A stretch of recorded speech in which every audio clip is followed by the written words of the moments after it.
Guys, Jay from Auscision Precision Models. So here it is today, the 29th of March 2025, Auscision's release of the QBX Class SDA1, or the Mark 1. This one obviously in the QBX Cube livery.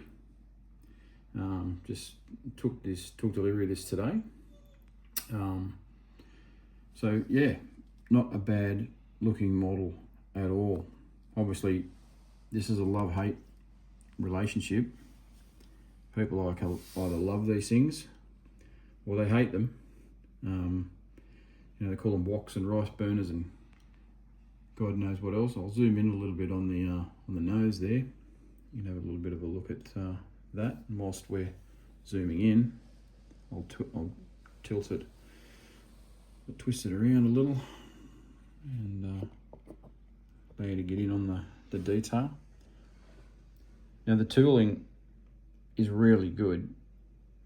Like, I can't see any release marks. I can't see any other issues with it. I mean, it is really quite nice.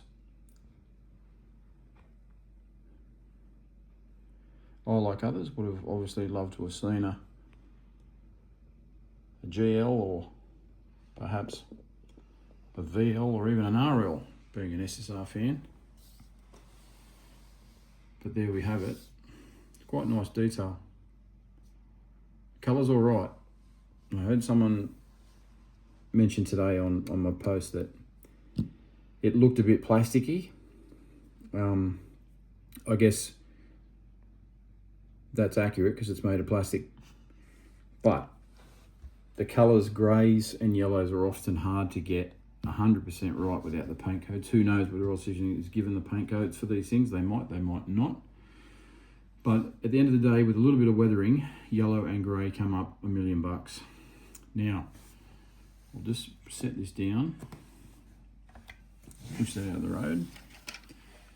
If I get the trusty scales out, plonk them down there, turn them on. Better zero it out properly.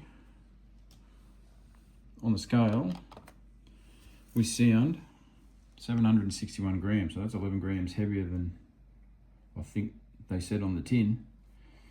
So that's very, very good. One of the heaviest locomotives on the planet would be an Athearn Genesis SD90 Mac H, and that is a big locomotive. It'd be about 1.5 inches longer than this thing. I primarily model North American stuff, so I've got a fairly good idea how much they weigh, what they'll pull. Now it's just jumped up a gram, so it could be me notching it. But anyway, let's call it 760 grams to be fair. That is very heavy for an Australian model. And I think somewhere around here,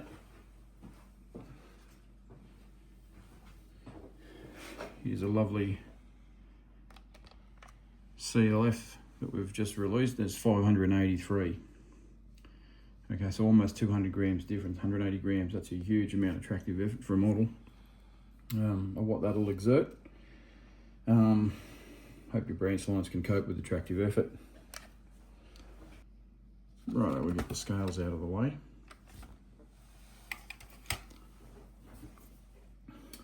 Right, so on the hard deck again, there she is, one little sticky beak.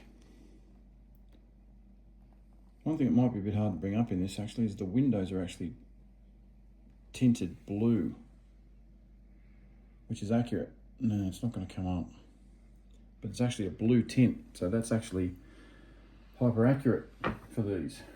Okay, now through the magic of whatever the hell it is, here's one I prepared earlier with the lid off. Now, this is a lot different to what we've seen from Auscision in the past. This chassis is really nicely made. I'm not saying the chassis are poorly made, but this is really nicely made. Look at this, very nicely clean, CNC finished. Nicely painted. I'll get into the electronic side of things in a minute, but these pads here you might be looking at, very interesting, front and rear. Very interesting concept. This is something I first saw in 2016 from scale trains, of all things, on Tier 4 Gevos. I'm going to try and get you inside this body a bit. Now they're actually a push pad. So they're a little pin, spring loaded, and that comes down with the body and makes contact with the pad.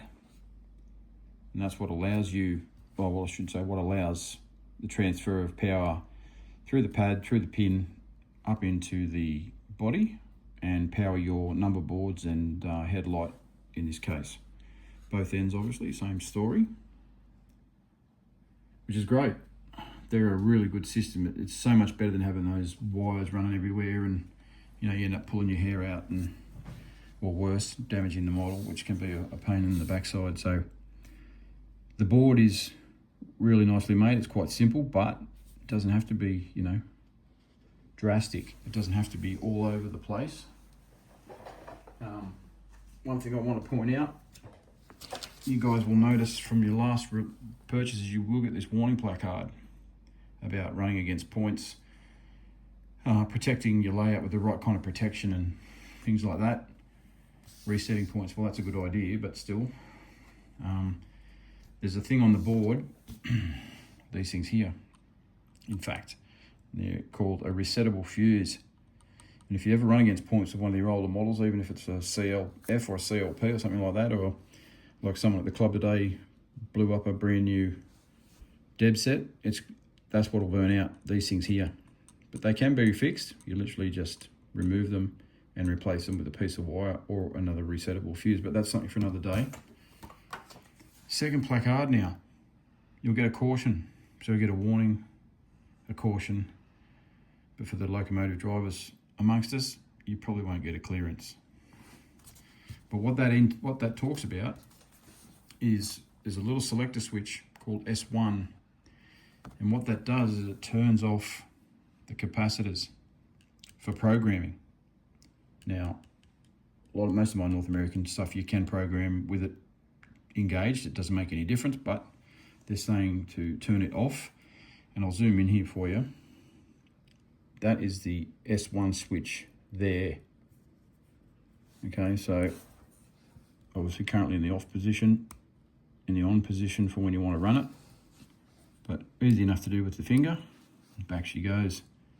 Now the addition of capacitors is great because at the end of the day, they'll cost you 60, 80 bucks.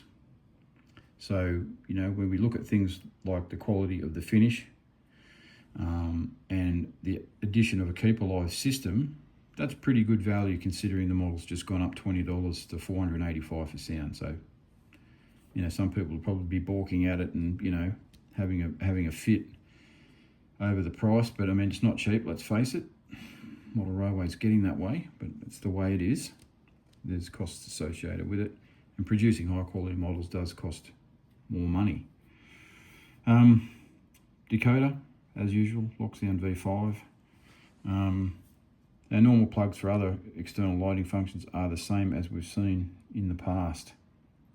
Now here's a departure from the norm. The speaker. Now this is something Auscision's come up with. Obviously this is their newer setup. That doesn't look, to me, in fact it's not, that's most definitely not an ESU sugar cube, that is something else.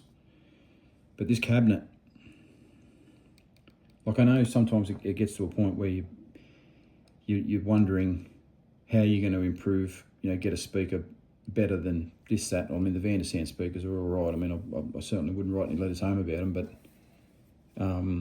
this speaker here, yeah, that'll be the first thing that finds its way to the local recycling centre. It's just two walls with a cap over the top. I don't like these speakers set up like this. I always use speakers from my good friend Mike Walters at DCC Sound in Victoria. I've already sent him the measurements for this, so hopefully in the next few days Mike can knock me up a prototype speaker and we can get this thing cracking in that regard. But all I wanted to do was to show you a bit of the inside of the model, because sometimes you never get to see these things. But this is the innards of a new QBX. Keeping in mind, yeah, we have cautions and we have warnings to take into consideration. But yeah, the model itself, I quite like the finish of it. Like I said, you love them, you hate them, whatever. If you're a cube modeler, well, you've got to have one. If you're a SCT or SBR, you're going to need one for your collection. But I can't see these things have any problems. I ran it today, it ran really nicely, very smoothly. Tons of power, or tons of tractive effort, and you'd expect as much from 762 grams. But other than that, I think it's great. The next step will be to weather one and improve that speaker, and that'll be a video for another time. But for now, there is a little overview of the new Auscision QBX. All right, all the best, and catch you next time.